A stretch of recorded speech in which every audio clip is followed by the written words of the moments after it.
Ingat ya, yang memberikan coklat akan kalah dengan yang memberikan seperangkat alat sholat. Jadi sekarang jangan pacaran, jangan chat-chatan. Nanti kalau waktunya sudah tiba langsung nikahan. Ingat ya, itu dilakukan. Jangan chat-chatan. Nanti kalau waktunya tiba langsung nikahan.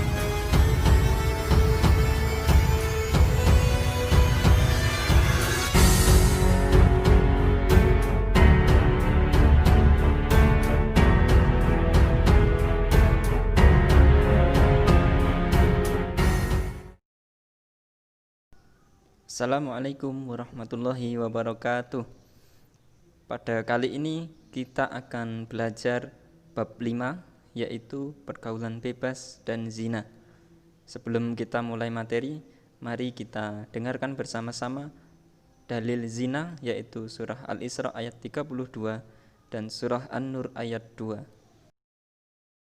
ولا تقربوا الزنا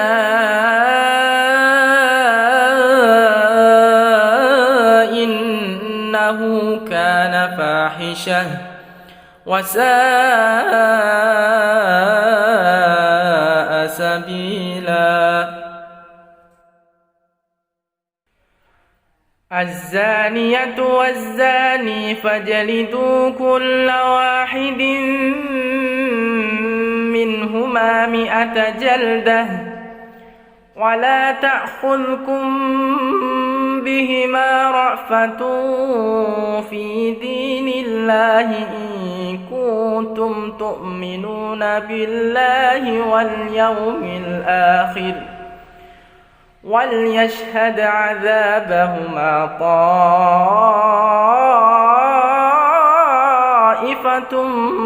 من المؤمنين.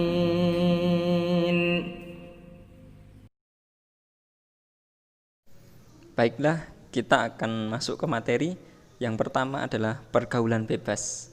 Nah, kita sering membaca di media sosial tentang pergaulan bebas, berita-berita tentang pergaulan bebas, dan mungkin juga banyak di sekitar kita yang terjadi pergaulan bebas.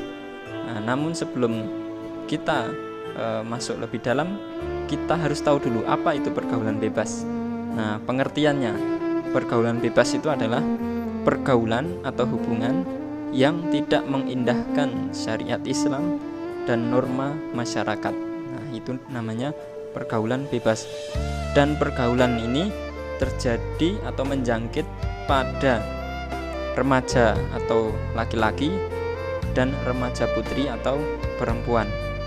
Dimulai dari kenalan, kemudian saling mengirim pesan WA dan lain-lain, akhirnya saling tertarik. Nah, disinilah tahap awal dari pergaulan bebas.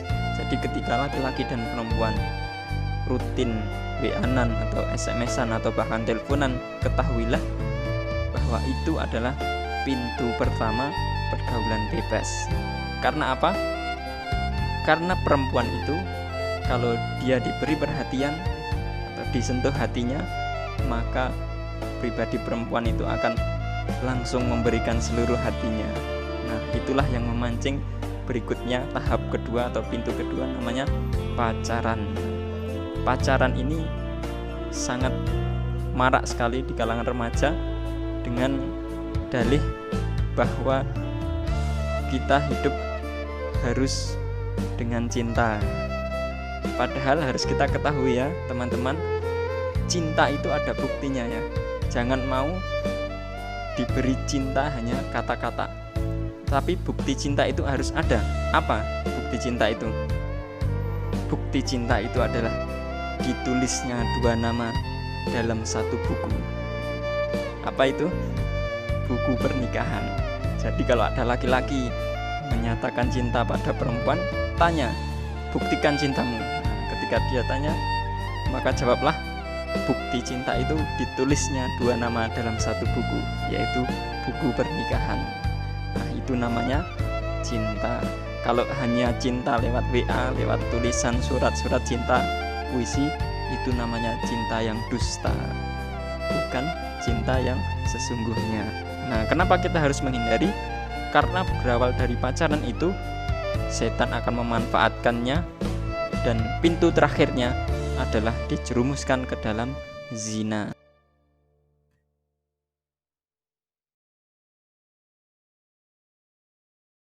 Sekarang kita akan zina. This is not okay. This needs to stop now. Maksudnya mempelajari bab zina. Nah, zina itu sering kita dengar ya. Nah, kita harus tahu apa itu zina agar kita tidak terjerumus ke dalam perbuatan zina. Nah, pengertian zina secara bahasa itu artinya nista. Sedangkan secara istilah, zina itu adalah hubungan badan antara laki-laki dan perempuan yang tidak terikat oleh ikatan yang sah dalam Islam, yaitu pernikahan. Jadi dalam Islam, hubungan badan atau hubungan suami istri harus dilandasi dengan pernikahan. Jika tidak ada pernikahan, namanya zina. Dan zina itu dilarang dalam Islam, dan hukuman bagi pelaku zina itu sangat berat. Jadi jangan sampai terjerumus ke dalam zina. Nah, zina itu ada dua. Yang pertama zina muhsan, dan yang kedua zina ghairu muhsan. Zina muhsan itu adalah zina yang dilakukan oleh laki-laki atau perempuan yang sudah menikah. Bila perempuan sudah memiliki suami, dan bila laki-laki sudah memiliki istri, tetapi dia masih melakukan hubungan badan dengan orang lain yang bukan merupakan suami atau istrinya yang sah. Nah, itu namanya zina muhsan. Nah, hukumannya untuk zina muhsan itu dijilid 100 kali dan dirajam sampai mati. Nah, begitu mengerikan ya. Dirajam itu dikubur tapi diperlihatkan kepalanya, kemudian dilempari batu sampai mati. Itu dirajam. Jadi sangat mengerikan hukumannya, maka kita harus menghindari.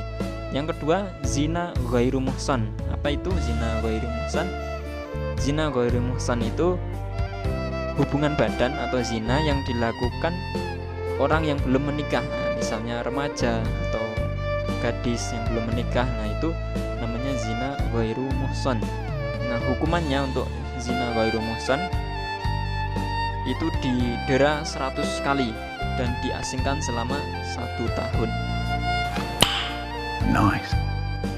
Tapi untuk dilaksanakan hukuman zina itu ada syarat yang harus dipenuhi, karena tidak main-main ya. Karena hukumannya itu berat, maka harus ada syarat yang dipenuhi apabila seorang itu melakukan zina. Nah, syarat yang harus dipenuhi untuk terlaksananya hukuman zina itu ada 4. Yang pertama, hukuman itu harus dilihat atau disaksikan oleh 4 orang laki-laki yang adil. Disaksikan dengan mata kepala, dan mereka yakin bahwa itu adalah perbuatan zina, tidak ada keraguan. Apabila ragu, maka batal kesaksian dari 4 orang laki-laki yang adil. Yang kedua, 4 orang itu adalah beragama Islam. Jadi orang yang adil, sudah balik dan beragama Islam. Itu saksi yang menjadi saksi yang melakukan zina, sehingga untuk menjadi bukti dilaksanakannya hukuman zina. Yang ketiga, setiap laki-laki itu yang 4 laki-laki yang adil itu tadi harus benar-benar menyaksikan dengan mata. Tidak boleh hanya dengan rekaman video, atau tidak boleh hanya dengan kabar dari orang lain, tapi harus benar-benar menyaksikan perbuatan zina itu. Jadi 4 saksi harus menyaksikan dengan mata kepalanya sendiri-sendiri. Dan yang terakhir, apabila salah satu dari seorang 4 saksi itu ada yang membatalkan kesaksiannya, maka hukuman zinanya batal, dan 4 orang itu justru dijatuhi hukum penuduh zina. Nah, itu adalah syarat terlaksananya zina, harus disaksikan oleh 4 orang saksi yang adil, balik dan beragama Islam. Kemudian mereka yakin tidak ada perdebatan di antara 4 saksi. Kemudian mereka melihat dengan mata kepala sendiri, menyaksikan langsung perbuatan zina. Nah, itu tadi syarat terlaksananya hukum zina yang dijilid, kemudian dirajam, kemudian dicambuk 100 kali, itu ada syaratnya untuk dilakukan. Nah, yang terakhir, cara menjauhi zina. Nah, ini penting ya. Sebagai remaja itu darahnya masih panas, masih mudah tergoda, masih mudah terjerumus. Nah, kita harus hati-hati bagaimana cara menghindari zina. Yang pertama, tidak berduaan dengan yang bukan mahram, lawan jenis yang bukan mahram. Hindari itu ya, hindari berduaan, karena yang kalau berdua yang ketiga adalah setan, jadi hindari. Kemudian yang kedua, untuk perempuan tutuplah aurat dengan baik ya, tutup aurat dengan baik. Karena apa? Yang menarik laki-laki atau nafsu laki-laki itu adalah aurat, apabila aurat tidak dijaga dengan baik. Nah, untuk menghindari ketertarikan laki-laki, jagalah aurat dengan baik. Yang ketiga, hindari tempat-tempat maksiat, misalnya tempat-tempat untuk pacaran, tempat-tempat untuk minuman keras, tempat-tempat untuk kumpul-kumpul yang campur baur laki-laki dan perempuan, itu hindari agar kita tidak terjerumus dalam pergaulan yang salah dan akhirnya masuk terjerumus zina. Dan yang keempat, tidak mendekati hal-hal yang menjerumuskan ke zina. Nah, tadi seperti yang saya sampaikan di pergaulan bebas ada tahap-tahapnya ya. Tahap pertama bisa saling memandang, jatuh hati pada pandangan pertama. Nah, itu dihindari. Kalau melihat orang cantik atau orang tampan, tundukkan pandangan ya. Karena kalau tidak tundukkan pandangan, maka hatimu akan jatuh padanya ya. Jadi tundukkan pandangan, jangan saling memandang.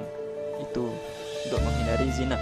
Yang berikutnya, jangan suka atau sering komunikasi dengan lawan jenis, misalnya chat WA, SMS, apalagi telepon, karena itu pintu hatimu akan terikat olehnya. Nah, jadi kalau sering WA-an, sering berkomunikasi, itu berisiko hatimu akan terikat atau terpaut olehnya, terutama yang perempuan ya, hatinya mudah luluh biasanya. Kemudian yang berikutnya, hadiri majelis taklim ilmu agama. Nah, itu untuk menguatkan iman. Nah, agar iman kuat, maka hadiri majelis taklim ilmu agama atau bahasa mudahnya pengajian. Yang terakhir, perbaiki ibadah, baca Quran, sholat, zikir. Nah, itu diperbaiki, insya Allah akan menguatkan iman kita, menguatkan hati kita.